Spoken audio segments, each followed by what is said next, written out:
Kulturnej stanici Svilara u Novim Sadze u ramikoh manifestaciji Dni autizmu u Novim Sadze pod nazvu Amrel za šitskih, ktorá še pres veci zmisti na veci lokacioh budze otrimovat calohome šaca, cvjatočno otvorena vistava fotografijoh pripovetki inšakih ljepših dzecoh, autorki Jasenki Lazić.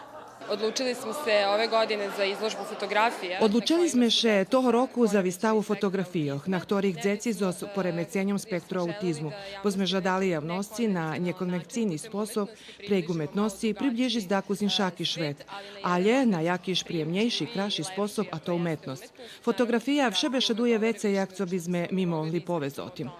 Popri otveranja vistavi u Svilari otrimana i tribina, na ktorej Jasenka bešedovala o socijalnej inkluziji dzecoh s autizmom u ovodoh i školoh.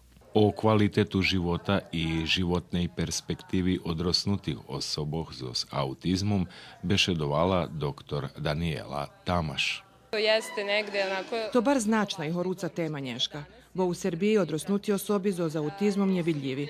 U tej hviljki, keď osobi z autizmom naplnja 18 roki, zakonci su nje prepoznatljivi.